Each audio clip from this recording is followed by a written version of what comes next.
dahil dito medyo may lilim kapag tanghaling tapat hanggang hapon ay inaano ko dito. Sinisiksi ko yung mga halaman dito pero ikita pa rin niya para mga ano sila, nalalanta sila. Ayun no. Yung aking gloriosum, kailangan iripat ko na yung ano kasi umapaw na doon sa lumagpas na siya doon sa paso. So ayan po kaprom ang aking napakagandang backyard. So dito naman tayo banda. Pag nandito ka, mafe-feel mo yung beach vibe. Parang nasa tabing ilog ba or sa beach kasi yung ano ba, yung accent niya very ano, very rock. Talagang maganda siyang tingnan. Magandang dating niya talaga kapag ano, lalo pag first time mo siya makita in person.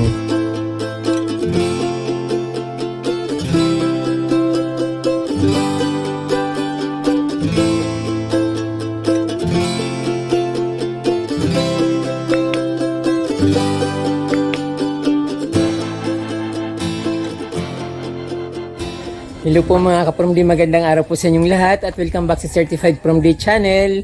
Ngayon po ay nandito ulit ako sa aking garden. Paulit-ulit dito po ako sa aking garden kasi medyo maganda naman at siyempre summer ngayon, ang hirap lumabas, ang hirap magmotor, mahal ang gas, hindi ako makapagbiyahe-biyahe basta-basta na lang kasi siyempre kailangan gumastos, wala naman akong panggastos kaya dito na lang ako para hindi ako magastusan. So ganun lang yung idea ko ka-From D. But siyempre kahit nandito ako sa aking bahay, hindi ko naman sinasayang yung oras ko para magmukmok, matulog. Siyempre lagi akong nandito sa ano, aking garden. Dito sa front yard, sa backyard, minsan paikot-ikot, pupunta sa ilog. But siyempre mostly nandito ako sa aking garden kaya ayun ka-From D, ipapakita ko sa inyo aking backyard. At siyempre medyo lumago na naman at nag-bloom na rin yung aking bougainvillea at least. For the first time nag-bloom na siya ng ano, kakapilit ko ng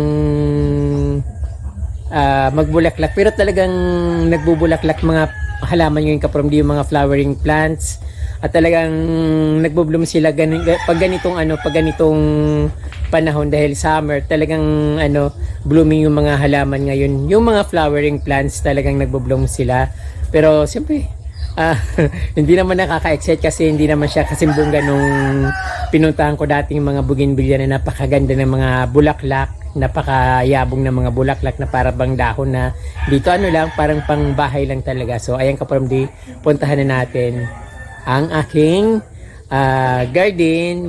But syempre ka-From D, bago ko ipakita sa inyong aking napakagandang backyard na garden ay syempre in-invite ko muna kayo na mag-subscribe sa aking YouTube channel dahil napaka-importante po sa aming YouTuber ang mayroon mga subscribers kasi doon lang gumagaan yung loob namin, ginaganahan kami mag-vlog at ipakita sa inyo kung ano man yung dapat ipakita. So ayan, subscribe na po at libre naman po yan. Then don't forget to touch the notification bell para updated po kayo sa aking mga bagong post na videos.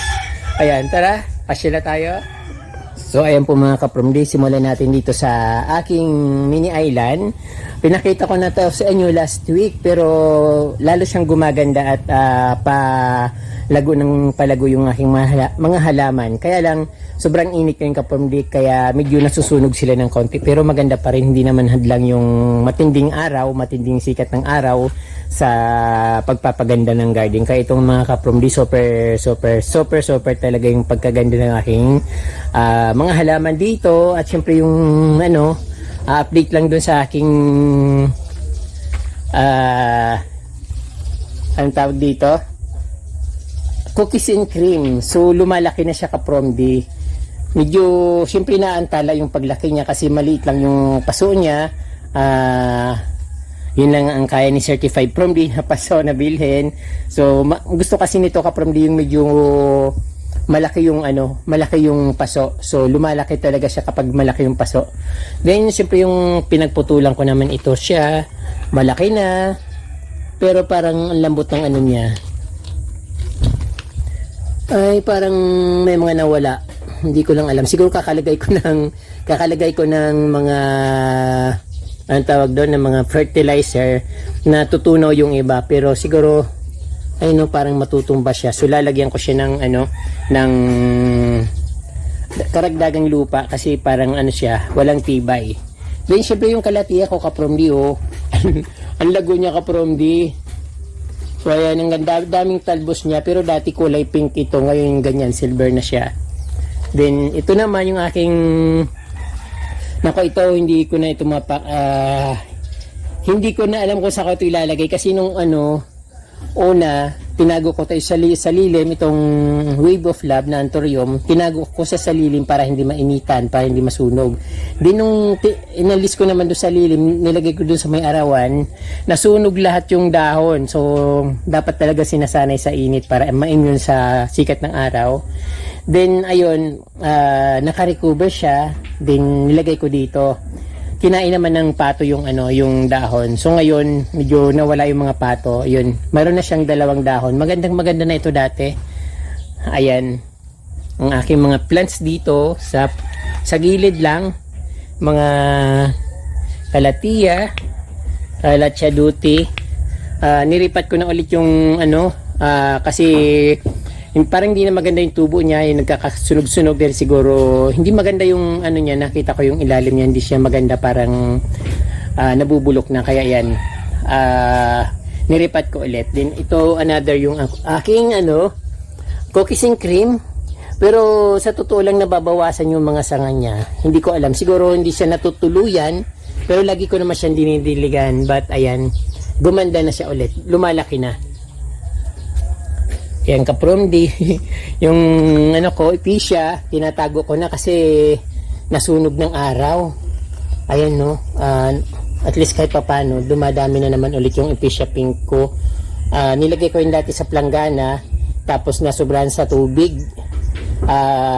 Nagkabutas-butas yung dahon sa ulan at nabulok lahat. So may nakita akong mga tangkay, nilipat ko ulit dyan. So ito naman ng aking camouflage na iting kalatia. Ang ganda-ganda nito, kaya lang gusto ko pang gumanda, nilagyan ko ng fertilizer hanggang sa natuyo yung dahon niya na ubos, ay nag-recover siya ulit. So ayan ang aking mga halaman dito. Siyempre ayan nilagay ko dito sa aking dahil sa wall para hindi sila masunog. Ayan, dati nasa front yard siya itong philodendron lime, nasa front yard siya dati. Nilagay ko dito kasi dito walang araw nung nilagay ko, tapos dito na naman yung araw. Ang hirap ang hirap nilang timbangin. So siyempre ang kapromdi, ayan ang aking mini island dito. Yung mga pinopropa ko, yung nursery garden ko, nilagay ko dito sa sa gilid. Yung mga anthurium ko, nilagay ko dito sa sa ilalim ng mga ito, ang tawag dito, dapo or pugad lawin. Ayun, pero may bang tawag doon, nakalimutan ko naman yung English niyan. So ayan, ito naman yung aking sensation. Masyado siyang na-affected ng init, siya, parang nagkakabuhaghan, pero tuloy-tuloy pa rin yung pagbubulaklak niya kapromdi, continuous pa rin. Kaya lang parang yung bulaklak niya hindi masyadong nabibitin siya sa sobrang init. So ayan yung aking mga anthurium dito sa ilalim ng aking bird nest. Ayan yung bird nest, yung dapo na sinasabi ko, hindi ko alam yung English. And dapo or bird nest. So yung mga anthurium ko nilagay ko dyan sa ilalim para hindi siya masobrahan sa init.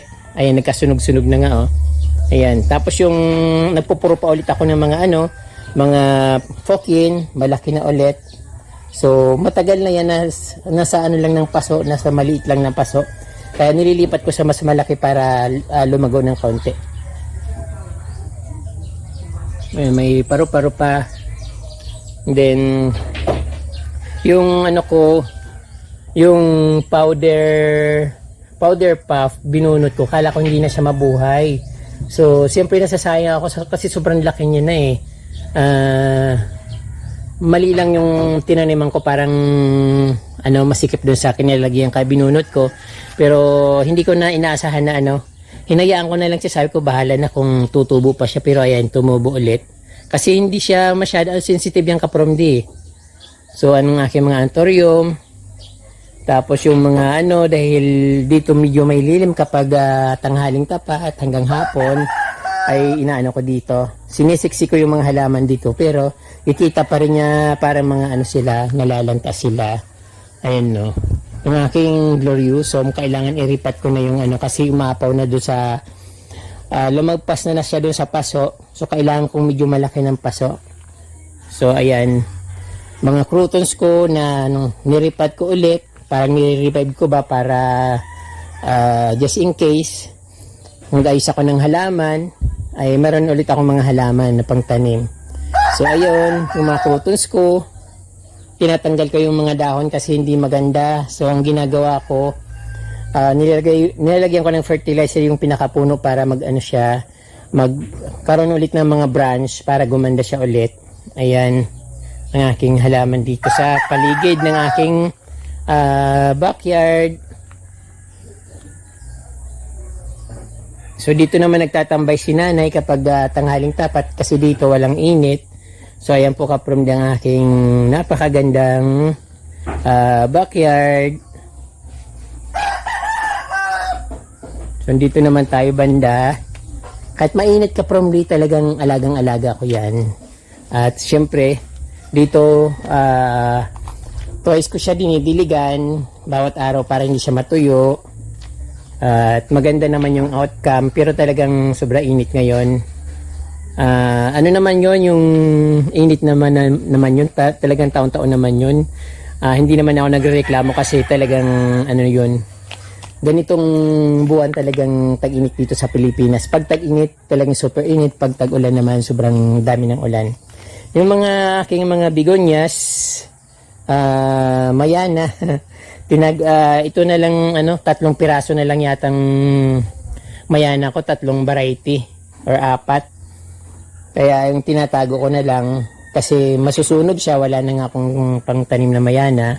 Then ayun, yung mga ito dinidiligan ko kasi kahit nasa puno siya, every time na siguro mga 2 araw lang na hindi madiligan o 3 araw, ano na siya, kulay puti, namumuti na siya dahil sa tuyong-tuyo na.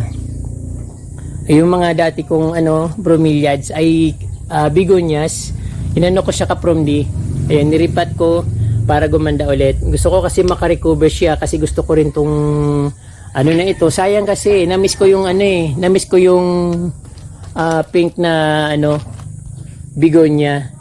Ayan to kapromdi, hindi siya begonia, ephesia. Sorry po, lagi na lang ako nagkakamali. Ephesia po siya. Yun ang begonia, yun oh, yung kulay pink.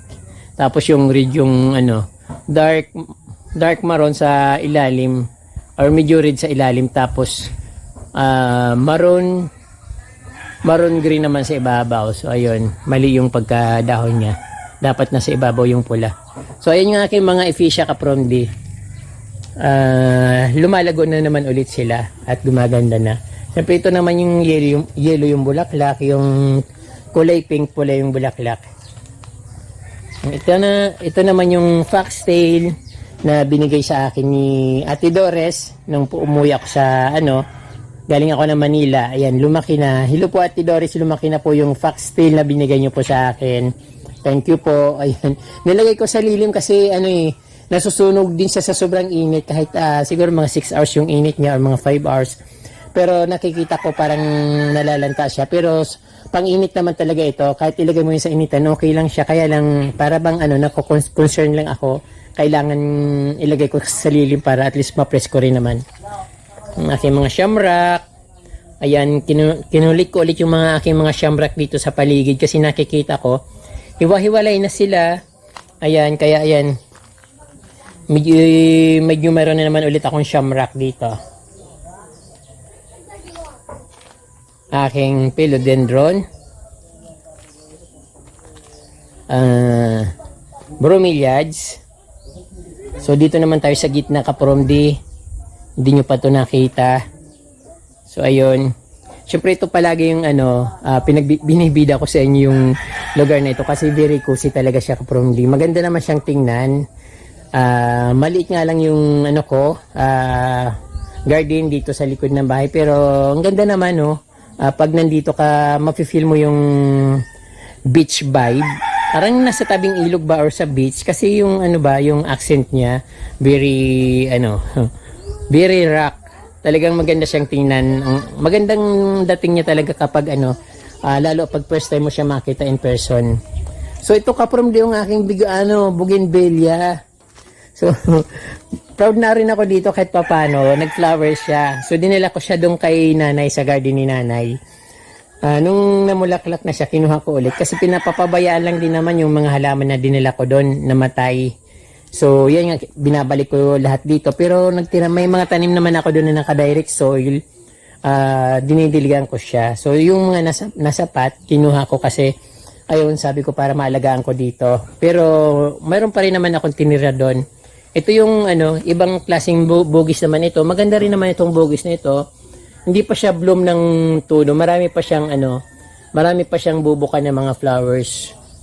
Ayan, maganda yung kulay niya, medyo pink, white pink. Tapos yung yellow. Ayan. Yellow, may peach, alanganin na pula, alanganin na orange, mga peach na lang. Ayan. Tapos ito, the same variety. Itong pinakaunang ng flower dito sa aking garden na bougainvillea. Pero hindi naman siya dumadami. Ganyan pa rin yung bulaklak niya. Hindi siya, ito na yung pinakamarami niyang bulaklak dito sa sanga niya.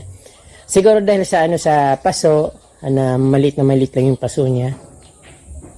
So ayan po kaprom din aking halaman dito, yung pandanus plants na binigay sa akin ni Ma'am Cherry, Nanay Cherry ng Tigawan Camarines Sur. Thank you po.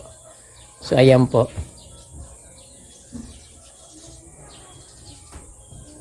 So ayan, kahit tag-init, magandang magtambay dito. Maprisko.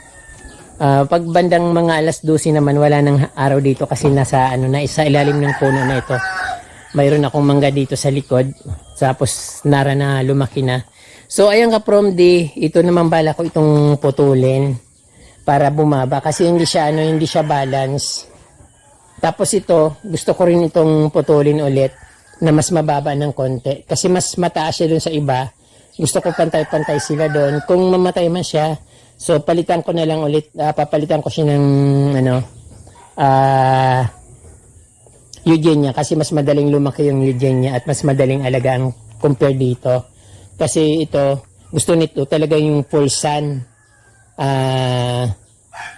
Gusto niyang naarawan talaga. Dito naman, minsan-minsan lang dito magkaroon ng full sun.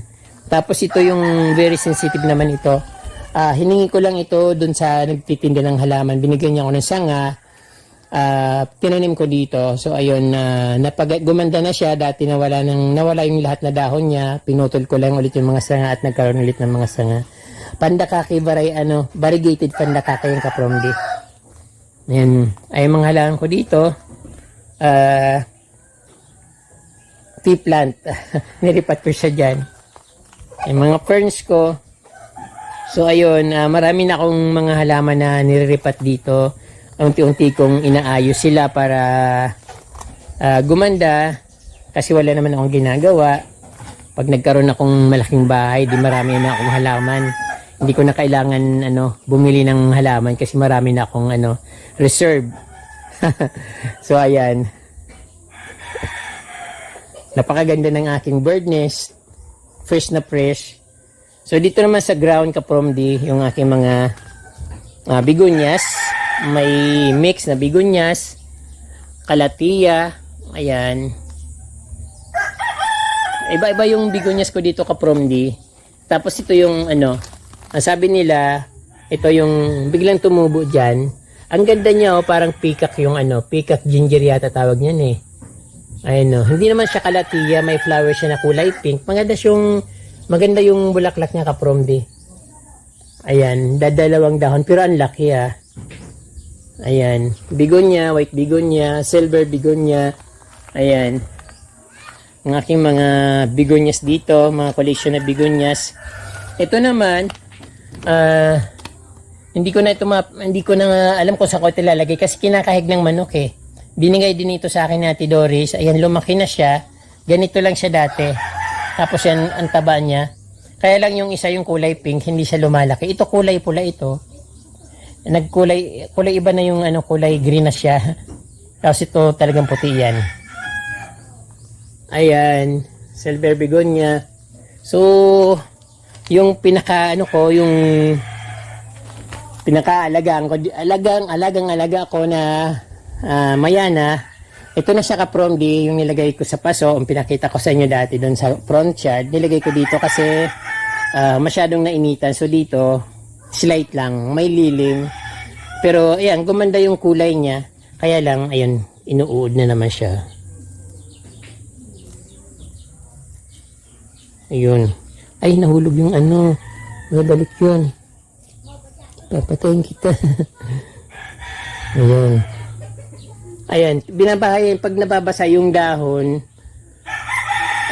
binabahayan siya ng uod. Kaya kung maalaga kayong mga begonias, huwag niyong babasaan yung dahon. Yung puno lang yung pinakaano niya. Kasi pag nadidiligan ko, hindi ko naman maiwasan yung dahon na hindi ko mabasa. So ayan, nababasa sila ang aking halaman dito. Sobra init. Grabe, pawis na ako. So ayan po kapromdi ang aking backyard. Walang pagbabago. Ay may nabago pala kasi dati walang dito, putikan nito. Parang nakita niyo naman yung yung ginagawa ko dito dati nung nagsisimula pa na ako dito kapromdi. Talagang mga damo, may kung ano-anong, may mga kahoy na maliliit, may mga kamuting kahoy, may putik, may mga basura. So ito yung dating ganon. Ito na siya ngayon. So siyempre maganda, di ba? So saan ka pa? Alis ka pa ba ng gagala ka pa ba kung saan pupunta? Kung dito lang, di naman pili ka na magpa-presko. So maganda naman siya. So ayan ang aking backyard. Ayan po. Very refreshing. Mahangin, malakas ang hangin dito. Malinis. Beach vibe. Ayan.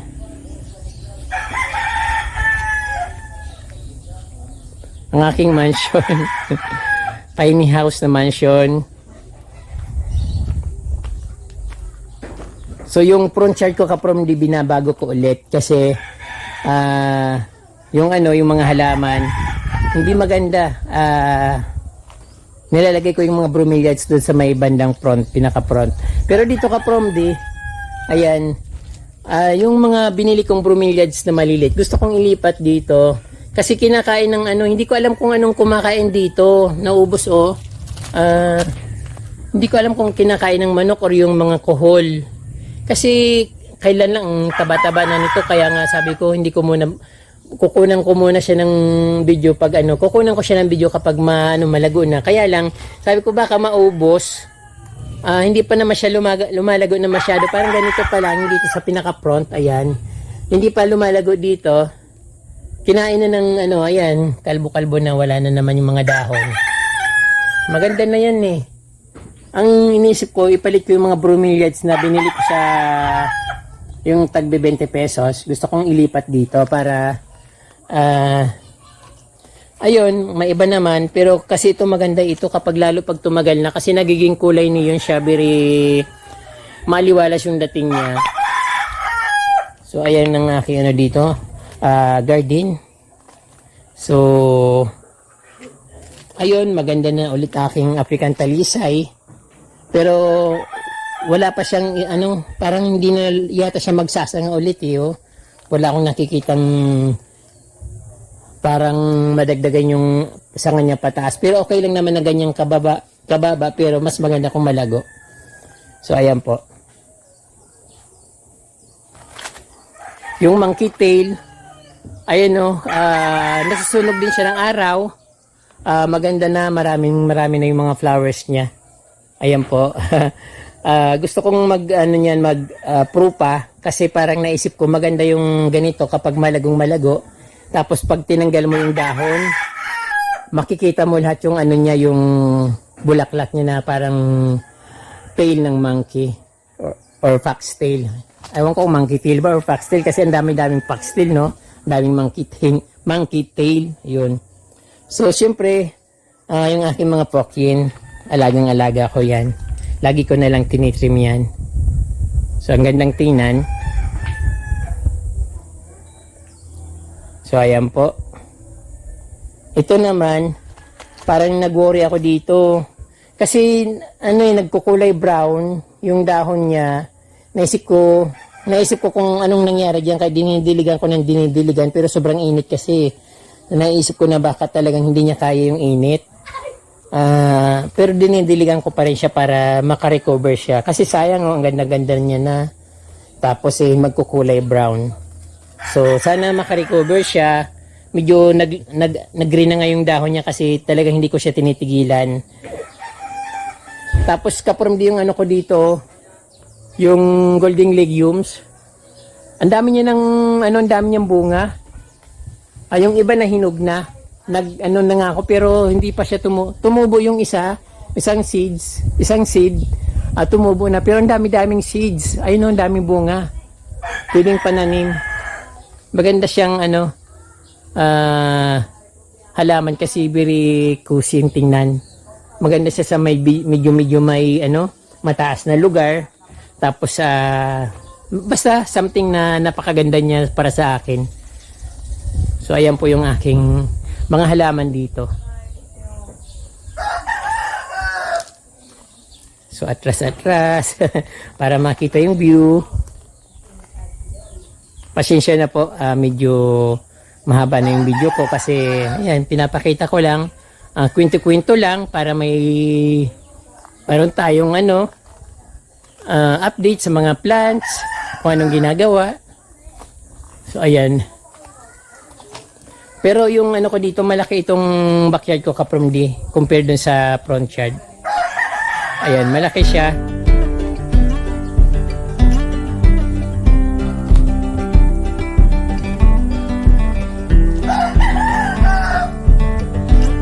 Ang aking beach house.